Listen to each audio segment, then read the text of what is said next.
Jemaat yang dikasihi oleh Tuhan, kita bersyukur karena kasih Tuhan senantiasa ada di dalam kehidupan kita, bahkan tersedia bersama kita.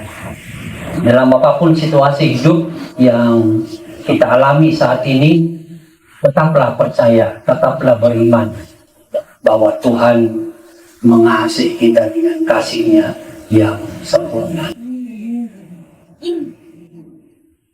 Memang tidak mudah untuk menyatakan kasih kepada orang-orang yang sudah bersalah atau melakukan hal-hal jahat kepada kita. Secara manusia, mungkin kita bergumul, bisa mingguan, bulanan, tahunan, untuk bisa menerima kembali orang itu.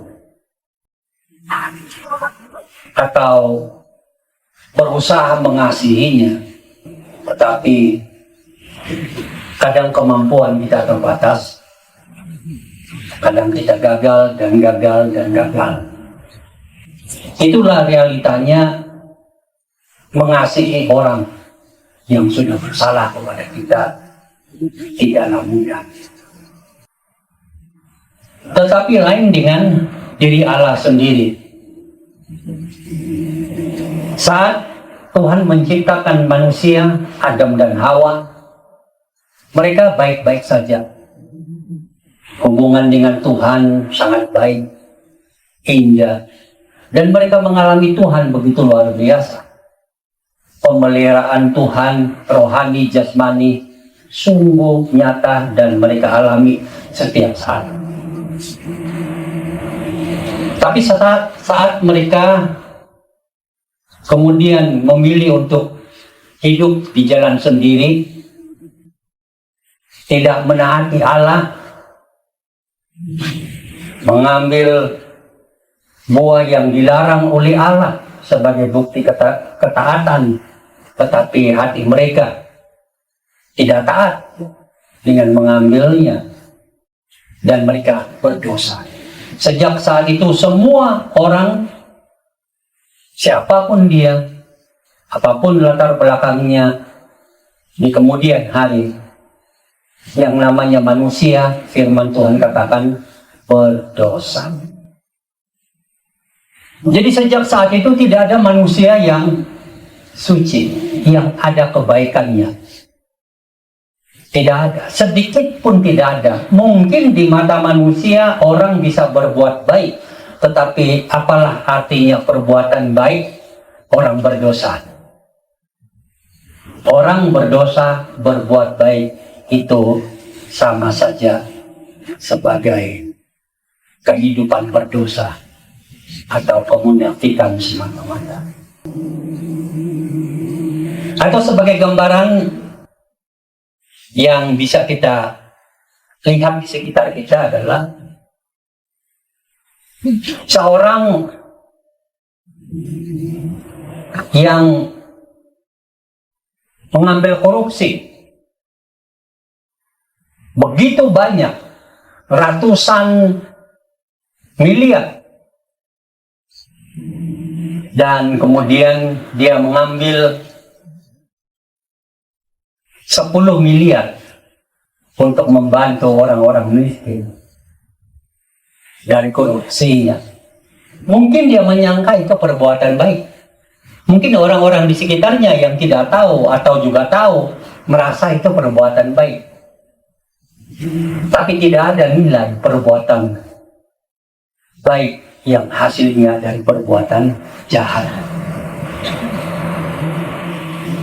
Sebaik apapun yang dilakukannya, dia tetap orang jahat. Karena caranya mendapatkan uang itu adalah jahat. Begitulah kebaikan manusia. Mungkin di mata manusia, manusia bisa melakukan setitik kebaikan. Atau segumpal kebaikan. Atau banyak kebaikan sekalipun. Tapi kalau itu dihasilkan oleh tubuh manusianya yang berdosa, itu sama saja dengan tidak ada nilai. Semua perbuatan baik orang berdosa itu tidak memiliki nilai apa-apa di hadapan Tuhan. Karena yang melakukannya adalah orang berdosa. Tetapi walaupun manusia berdosa begitu rupa, kasih Allah tetap terpancar. Beda sekali dengan hati kita. Berbuat jahat sulit kita mengasihi atau berbuat sesuatu kebaikan. Tetapi Allah kita yang kita kenal di dalam Tuhan Yesus Kristus, yang diajarkan oleh Alkitab kita, Perjanjian Lama dan Perjanjian Baru, adalah Allah yang mengasihi kita. Walaupun manusia itu berdosa, penuh dosa, tidak ada nilainya, yang hanya layak dihukum dalam neraka selama-lamanya. Tetapi kasih Allah itu luar biasa bagi umat manusia. Dan itulah yang akan kita pelajari pada khotbah pagi hari ini. Mari bersama-sama kita melihat firman Tuhan di dalam kitab Roma pasal 5 ayat yang ke-8. Kitab Roma pasal 5 ayat yang ke-8. Kalau saudara sudah menemukannya, saya mengundang saudara untuk membacanya bersama-sama. 1, 2, dan mulai.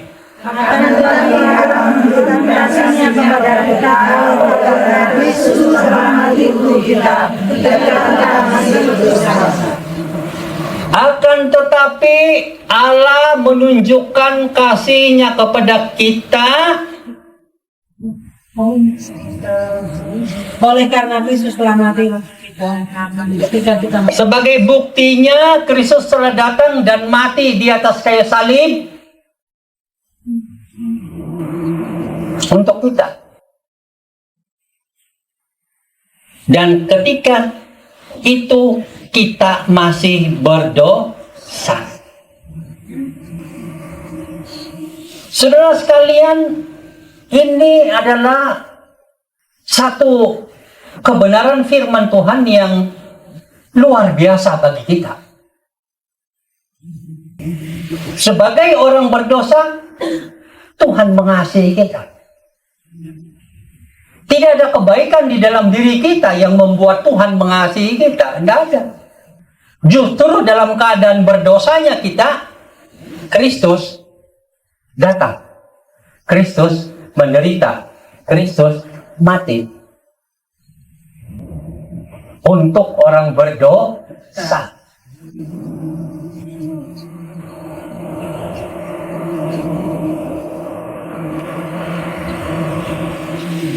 Ada beberapa hal yang dapat kita pelajari dari bagian ini. Yang pertama adalah kasih Tuhan tidak bersyarat.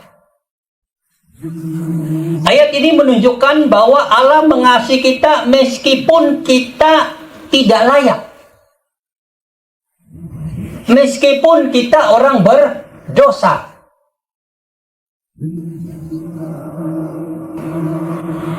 Dia mengasihi kita meskipun kita ini seharusnya dihukum dalam neraka karena dosa. Tapi kobaran kasih Allah tidak bisa dipadamkan oleh keadaan berdosa kita. Allah menunjukkan kasih-Nya kepada kita ketika kita masih berdosa. Hal kedua adalah Allah mengambil inisiatif. Allah menunjukkan kasih-Nya kepada kita bahkan ketika kita masih berdosa. Dia mengambil tindakan pertama untuk menunjukkan kasih-Nya.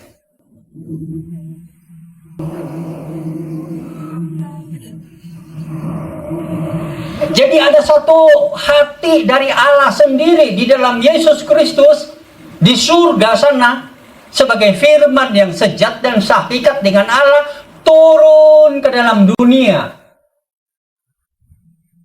untuk manusia berdosa. Yang ketiga, pengorbanan Kristus. Ayat ini menunjukkan cara terbaik yang Allah tunjukkan untuk menunjukkan bahwa Ia mengasihi kita. Kristus telah mati bagi kita di kayu salib. Ini menunjukkan kasih Allah kepada kita. Apa bukti bahwa Allah mengasihi kita?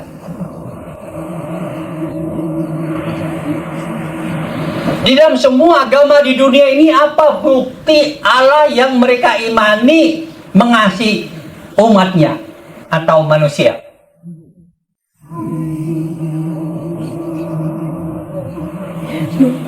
Yang ada adalah tuntutan bahwa umatnya itu harus berusaha berbuat baik atau semacam kebaikan atau semacam amal atau semacam ibadah dengan berusaha setekun yang bisa supaya Allah disenangkan, Tuhan disenangkan, ilah yang mereka imani disenangkan. Jadi dari satu sisi manusia yang berusaha melakukan tindakan untuk menyatakan, membuktikan bahwa mereka mengasihi Tuhan yang mereka imani di dalam agama-agama. Tetapi di dalam agama Kristen tidak seperti itu. Bukan manusia yang mencari Allah, bukan manusia yang berusaha mencari Allah. Karena bagaimanapun usahanya tetap gagal dan tidak bisa karena manusia penuh dosa. Tidak bisa.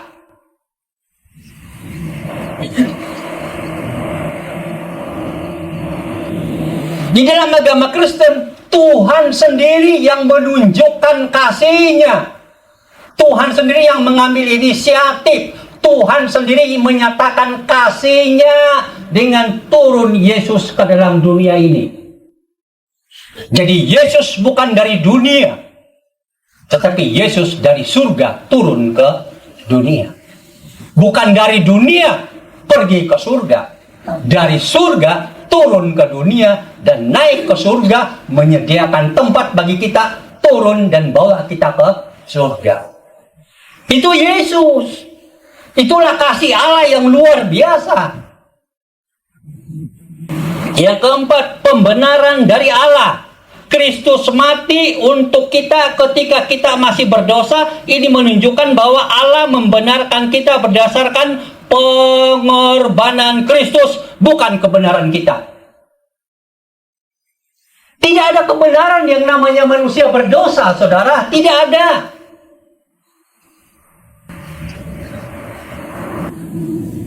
Sedikit pun tidak ada. Yang namanya manusia berdosa itu hanya layak masuk neraka selama-lamanya. Tetapi ketika Kristus datang ke dalam dunia, menderita dan mati di atas kayu salib, di situ wujud tindakan Allah untuk mengampuni dosa kita yang percaya kepada Yesus dan membenarkan kita. Kita dibenarkan karena kita percaya kepada Yesus yang sudah mati mengampuni dosa kita. Dan kebenaran yang kita miliki adalah dari Kristus. Yang kelima, kasih karunia Allah. Ayat ini menunjukkan kasih karunia Allah, yaitu kasih-Nya kepada kita meskipun kita tidak layak menerimanya. Kasih karunia, kebaikan. Bukan karena sudah layak menerimanya maka Tuhan berikan. Tidak. Yang namanya orang berdosa tidak layak menerima apa-apa kebaikan dari Tuhan. Tetapi kasih karunia-Nya memberikan kebaikan. Itu kasih karunia.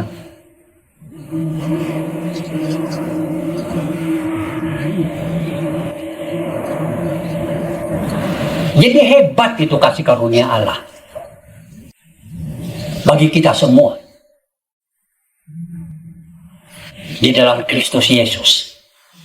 Yang keenam, kedalaman kasih Allah. Kristus telah mati bagi kita ketika kita masih berdosa untuk menunjukkan kepada kita betapa besar kasih Allah kepada kita. Betapa besar kasih Allah.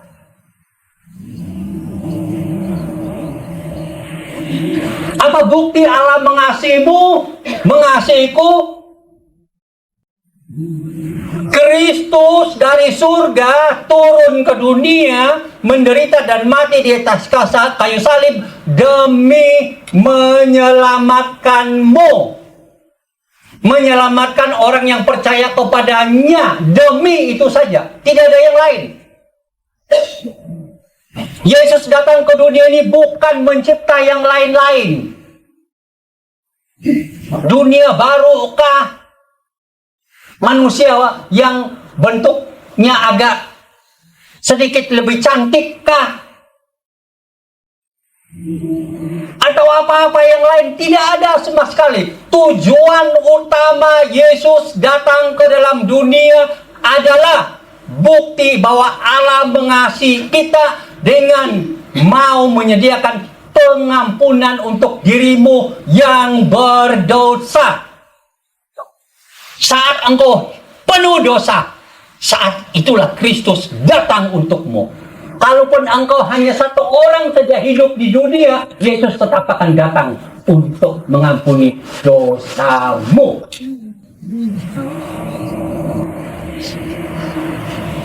Luar biasa kedalamannya kasih Allah.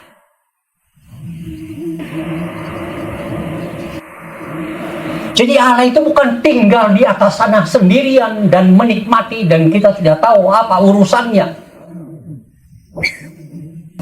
Bukan. Allah kita turun untuk menyatakan betapa Dia mengasihi kita.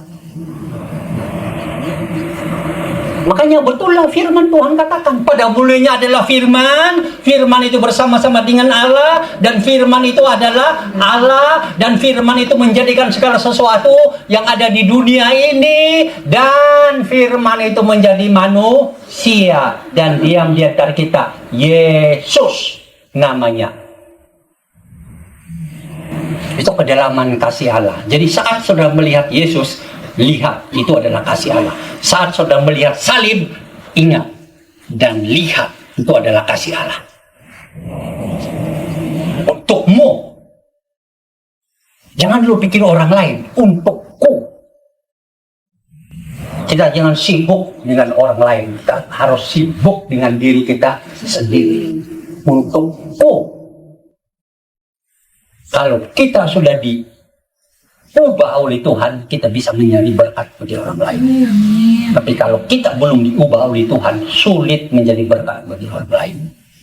Walaupun ada anugerah Tuhan yang kita tidak bisa mengerti, memakai kita. Dengan mengerti ayat ini dan kebenaran-kebenaran yang diajarkan oleh Tuhan, bagaimana kita menerapkannya di dalam hati kita, di dalam iman kita, di dalam kehidupan kita setiap saat, setiap waktu. Bagaimana itu dikaitkan dengan diriku? Ada beberapa hal yang bisa kita renungkan. Yang pertama, pengampunan dosa. Pengorbanan Kristus mengampuni dosa-dosa kita.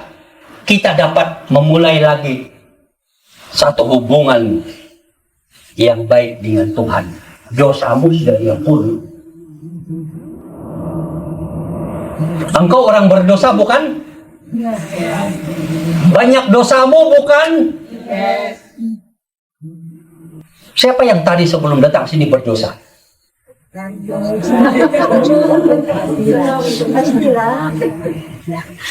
Syukur saudara bisa sadar, menyatakan hanya saya ini orang berdosa, saya ini banyak dosa. Tapi saat percaya kepada Yesus yang mati di atas kayu salib, Itu yang sudah menyediakan dan memberikan pengampunan kepada kita. Firman Tuhan katakan kita sudah diampuni oleh Tuhan.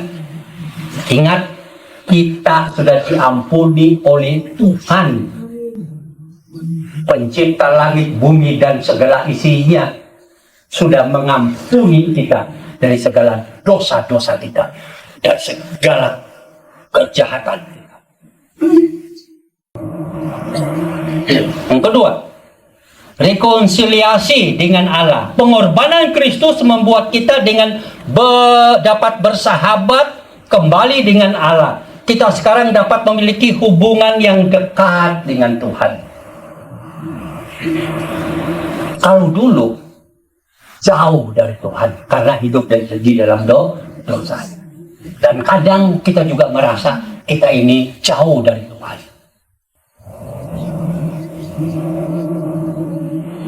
Tapi setelah kita percaya Yesus dan pengorbanan yang Yesus lakukan di atas kayu salib untuk kita, kita didekatkan dengan Allah.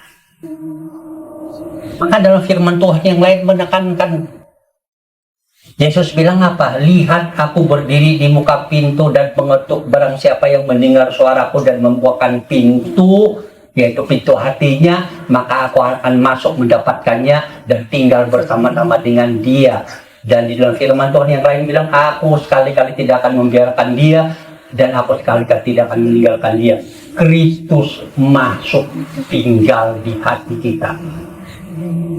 Jadi saat saudara berdoa, jangan saudara bayangkan Tuhan itu di langit sana, jauh sana. Tapi bayangkan saudara itu dekat dengan Tuhan. Bahkan Yesus dan Roh Kudus itu ada di hatimu. Makanya berdoalah, Tuhan, Engkau mendengar aku saat ini. Dan ungkapkan doa. Tak perlu teriak-teriak, saudara. Dalam gereja tertentu, kalau berdoa teriak. Dulu saya ikut gereja tertentu. Pendetanya di depan berdoa, teriak. Jangan teriak-teriak. Kayak suara itu kuat sekali. Apalagi loudspeakernya. Terus kadang saya berpikir, saya terganggu sekali. Saya bilang, kenapa ini orang kok teriak-teriak ya? Mungkin Tuhannya apa ada masalah pendengaran.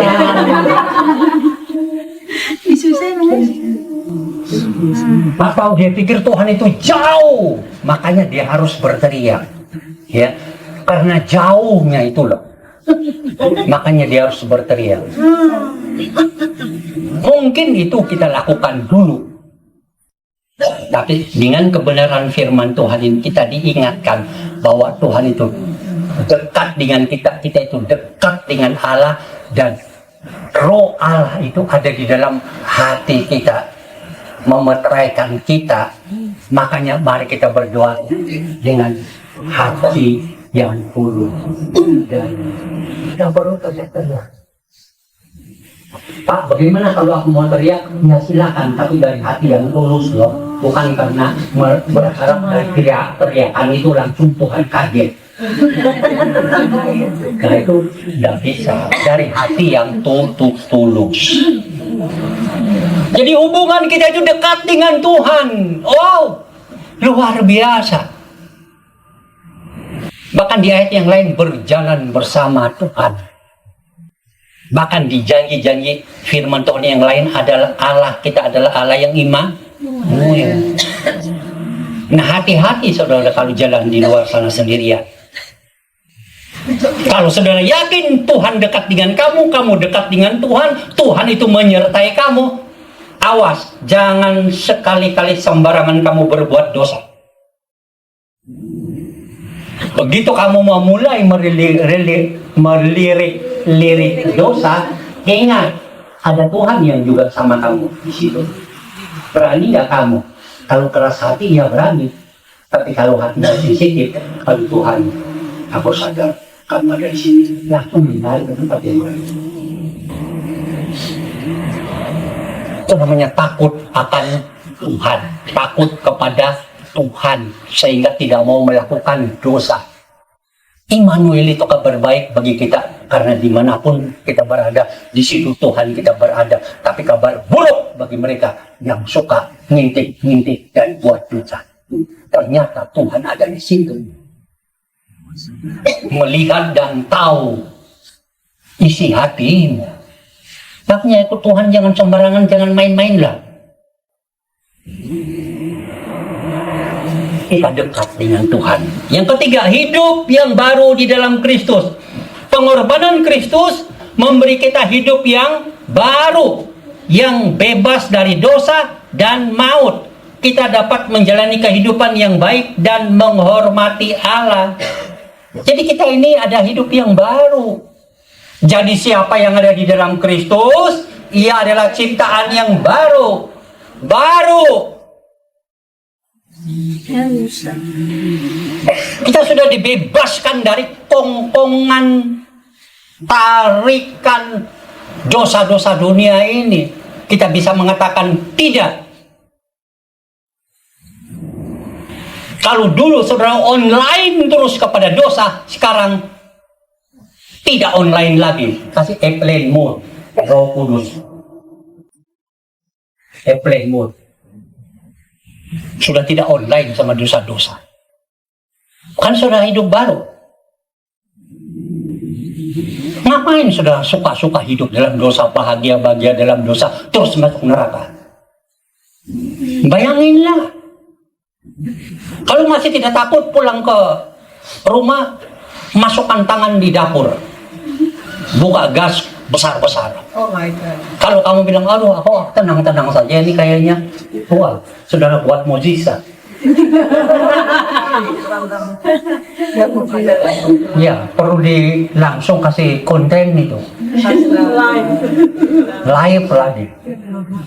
Tapi tidak mungkinlah yang namanya manusia.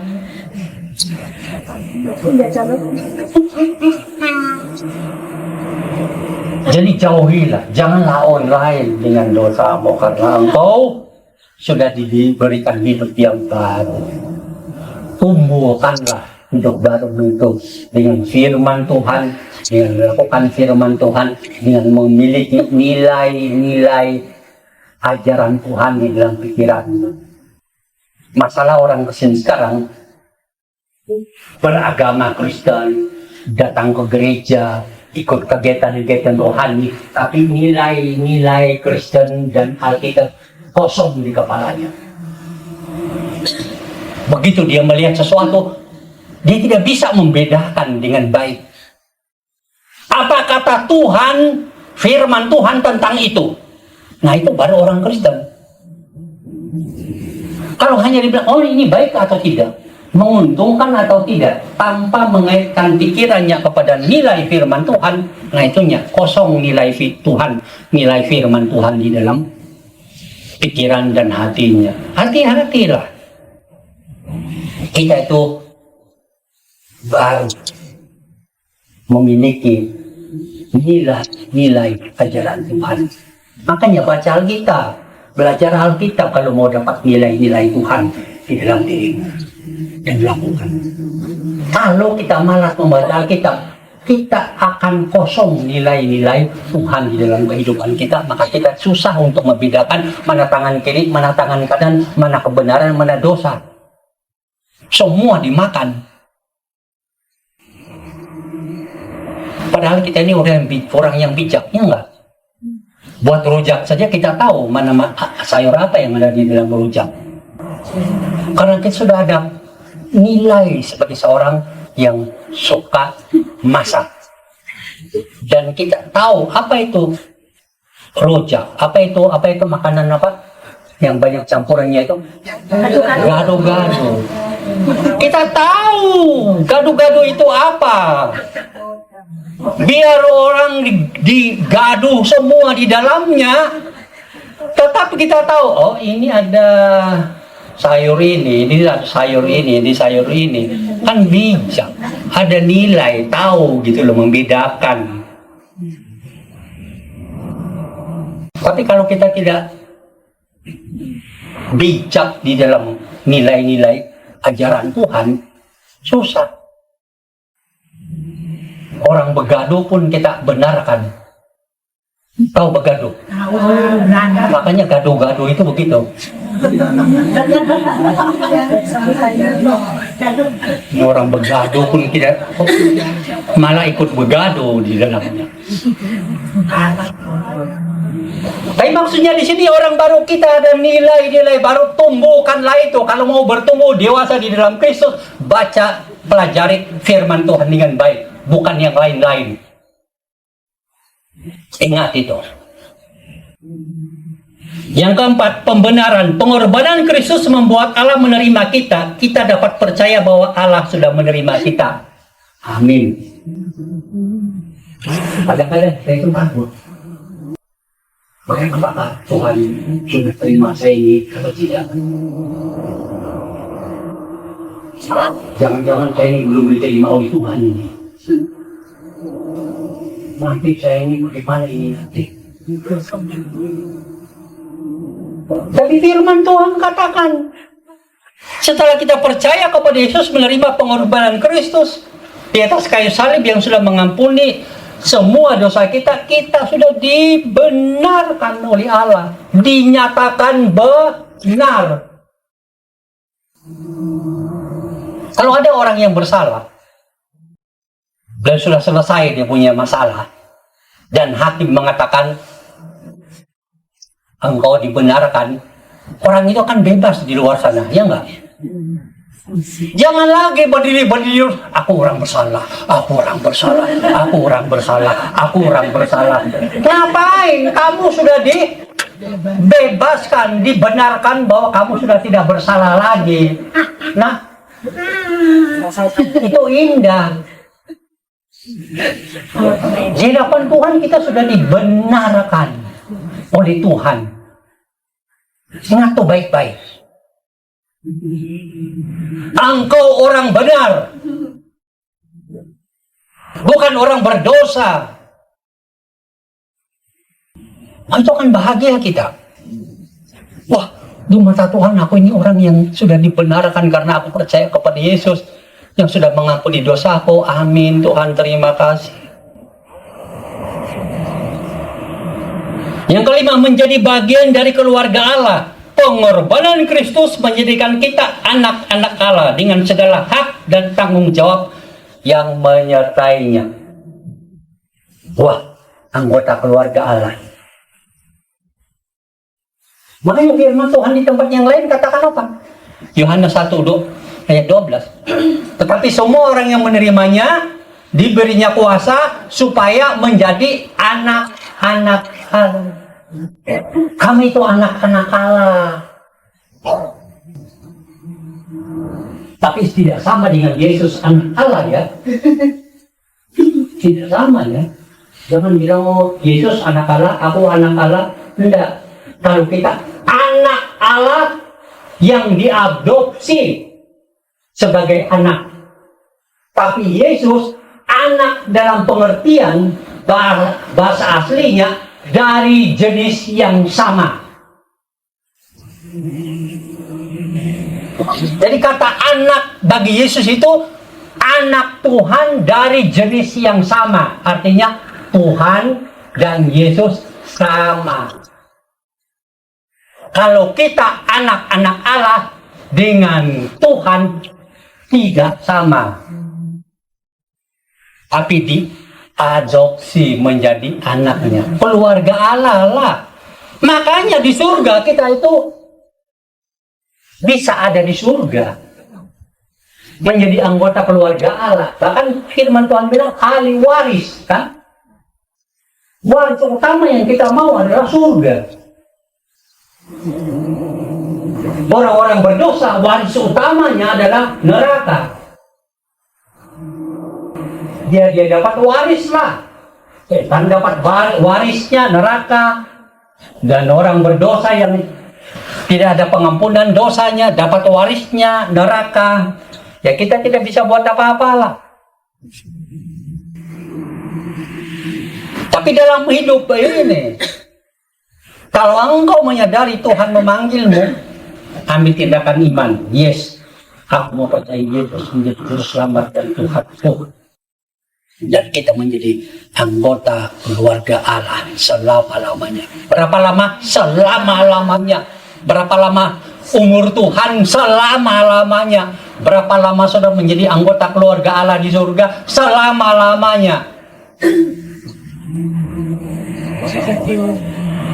Hebat nggak itu? Oh, luar biasa. 6.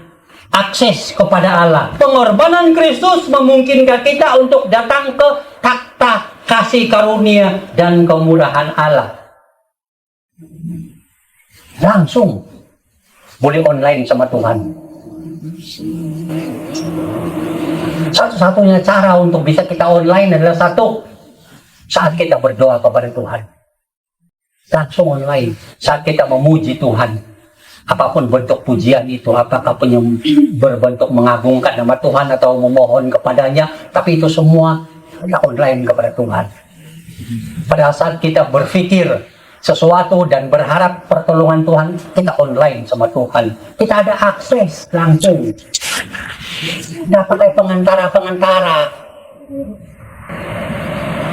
Cuma tidak perlu cari saya, Pak Pendeta. Ya.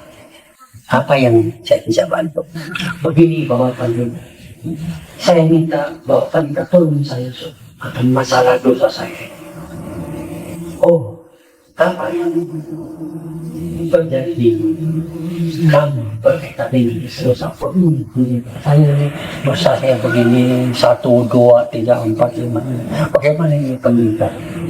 Apakah Tuhan mau membantu saya? Tolonglah saya Bapak Pendeta. Saya bukan Tuhan. Kenapa harus pakai pengantara untuk urusan dosa? Tuhan bilang apa?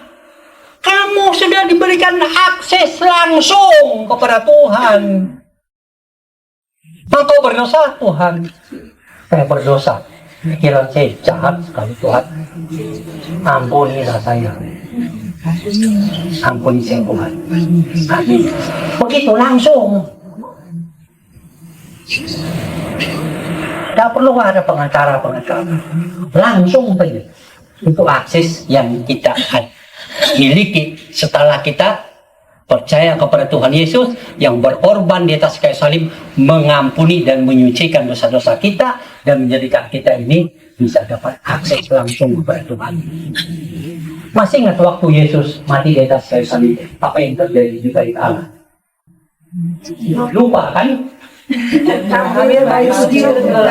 Bagus. Tabir baik suci terbelah berdua dari atas ke bawah. Apa itu maksudnya? Waktu Yesus mati, sebelum Yesus mati, itu ada ruang Maha Kudus, ruang kudus dan ruang biasa. Nah, itu ada tabir yang menutupi ruang Maha Kudus itu. Hanya imam yang betul-betul sudah ikut upacara pengudusan yang boleh masuk dan tetap pinggangnya diikat tali. Kalau dia ada dosa yang tersembunyi, dia mati di ruang Maha Kudus, mereka bisa tarik keluar. Tapi saat Yesus mati, tabir itu terbelah dari atas ke bawah. Siapa yang membelahnya? Tuhan sendiri yang memuliakannya. No more. Saat engkau percaya kepada Yesus, sudah tidak ada tabir Maha Suci dan Maha yang suci. Semuanya kamu langsung dapat berkomunikasi dengan Allah. Karena engkau sudah percaya dan menerima Yesus yang sudah mengampuni dosamu melalui pengorbanannya di atas kayu salib. Hebat ya itu, hebat saudara.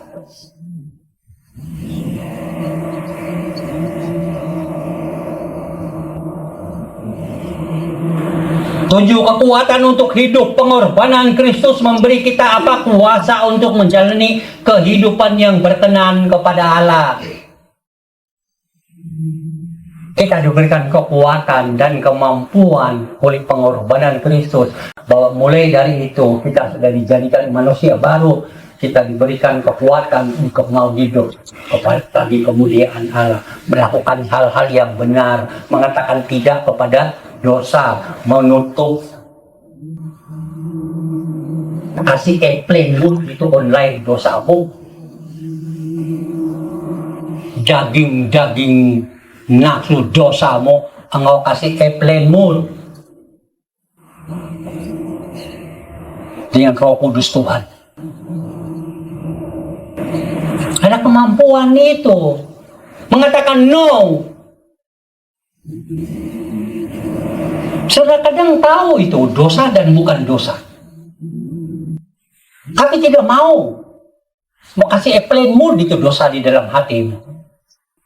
Kasih online saja, ketawa-ketawa mengalir di sana. Begitu sakit napas-napas terakhir, baru bilang, panggil pendeta tolong.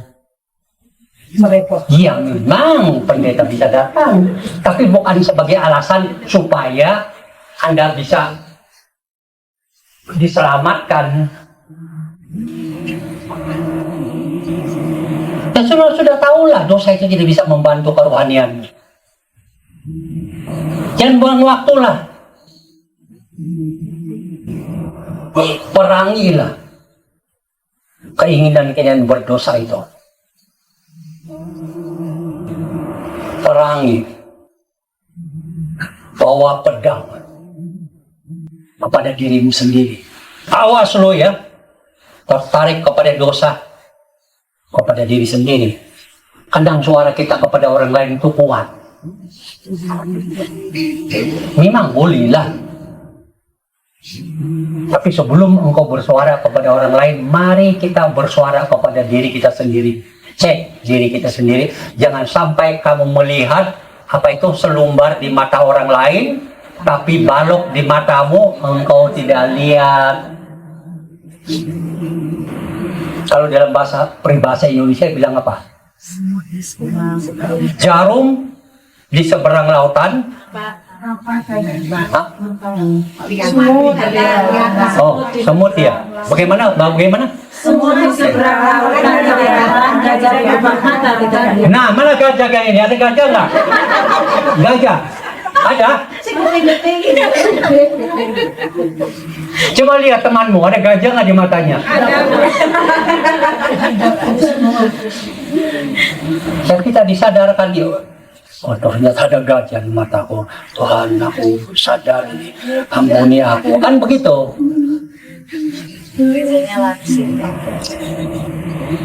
Jadi kita ada kekuatan mengatakan no. Karena ada kekuatan. Karena kita sudah diselamatkan. Sudah diberikan kemampuan itu oleh Tuhan.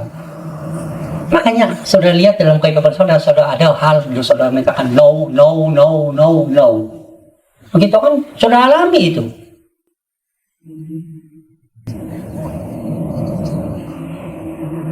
Pengharapan dan jaminan. Pengorbanan Kristus memberi kita pengharapan dan pengetahuan bahwa kita akan hidup selamanya bersama-sama dengan Dia. Berapa lama? Seperti yang saya katakan tadi, selama-lamanya bersama Tuhan. Itu jaminan. Kita akan mendapat hidup kekal di surga selama-lamanya. Satu pengharapan dan jaminan dari Allah. Firman Tuhan sudah katakan,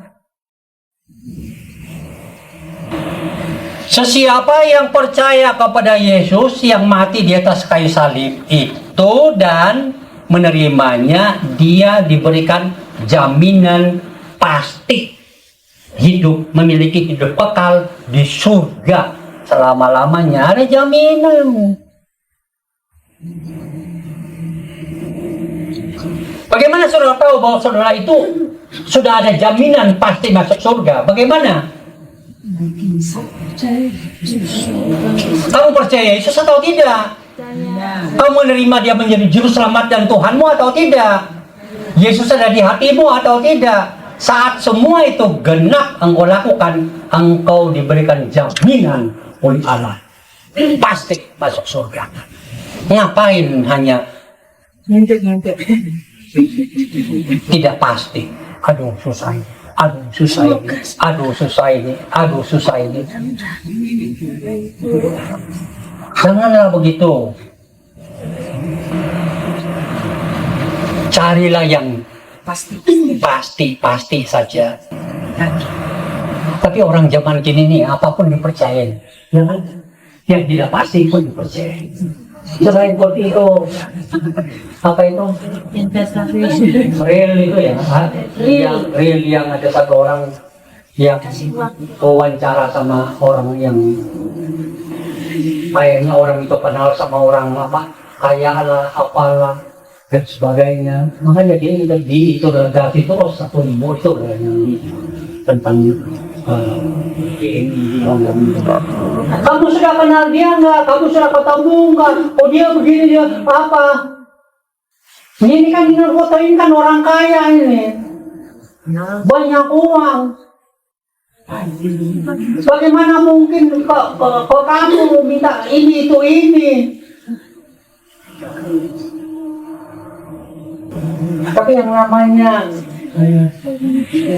suka percaya yang ngawur-ngawur itu, akhirnya kan dia dibantai, habis uangnya. Janganlah.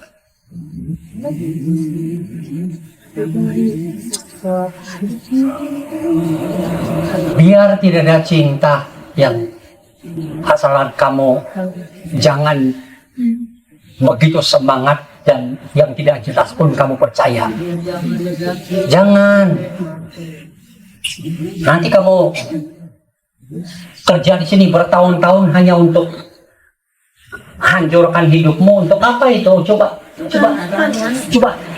Pakai logika. Pakai.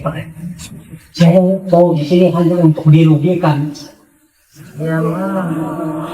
Pilih, Mbak.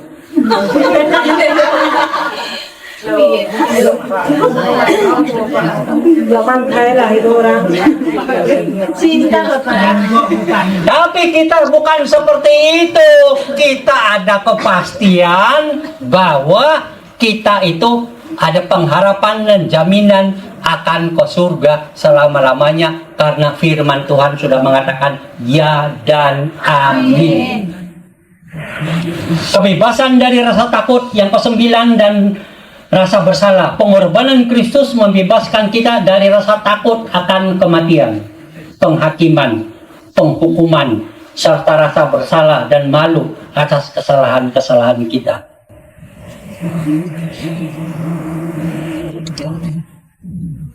Pada saat takut, terutama takut masuk neraka,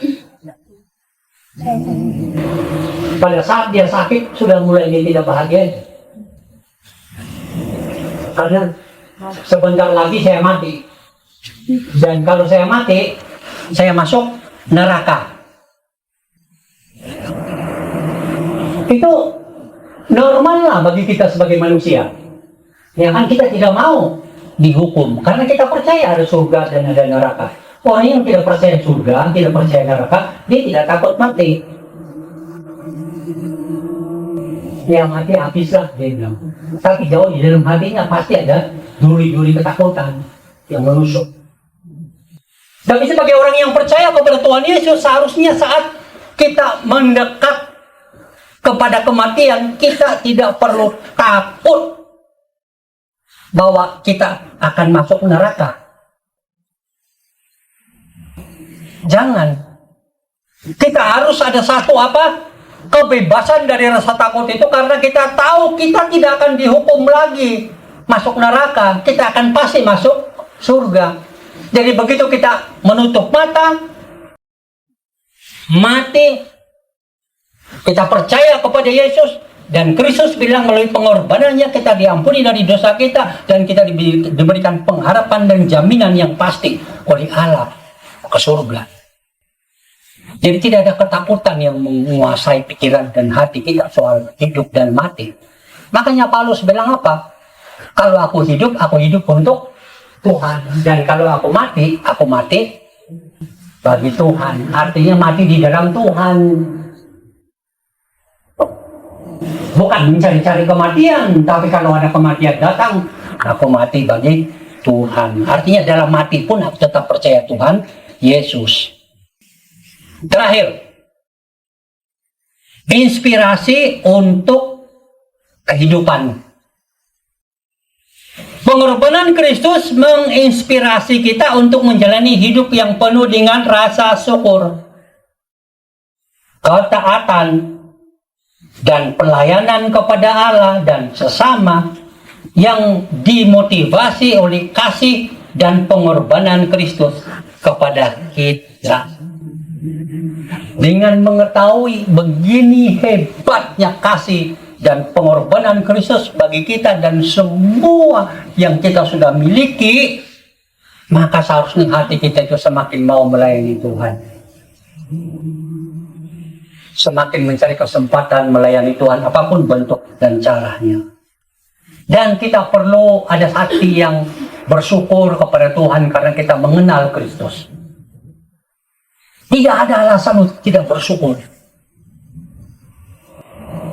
Hati kita seharusnya penuh dengan kata terima kasih Tuhan untuk kebaikan, untuk pengampunan, untuk keselamatan, untuk hidup baru, untuk dibenarkan, untuk kedekatan kepada Allah. Oh, begitu banyak Tuhan, terima kasih Engkau sudah berikan kepada saya saat saya percaya dan menerima Yesus yang berkorban di kayu salib untuk mengampuni segala dosa. Terima kasih Tuhan. Maka hati kita bersyukur kepada Tuhan itu tidak bisa ada titiknya. Terus kita bersyukur karena Tuhan sudah melakukan kasih yang luar biasa. Saat kita masih berdosa pun Kristus datang ke dunia ini untuk mencari kita. Dan ketika kita bertemu dan mengenal Dia, percaya kepada Dia, kita dibenarkan oleh Tuhan, kita diampuni oleh Tuhan. Maka hati kita selalu bersyukur, berterima kasih. Semua ini memotivasi kita untuk lebih dekat, lebih taat, lebih tekun mengikut Yesus. Apapun masalahku, Yesus tetap yang terutama dalam kehidupanku. Apapun pergumulan-pergumulan yang aku hadapi, Yesus tetap yang terutama di dalam kehidupanku. Walaupun mungkin anggota keluarga aku tidak suka kepada aku karena aku memilih Yesus, aku dihina, aku ditolak, aku dibuang, aku diapa-apa. Wah, sendiri daftar yang mereka bisa lakukan karena itu hak mereka. Tapi aku tetap mengutamakan Yesus karena apa yang aku sudah dapat di dalam Yesus ini tidak akan aku dapat dimanapun di dunia ini, hanya saat aku percaya kepada Yesus. Tuhan memberkati kita semua. Amin.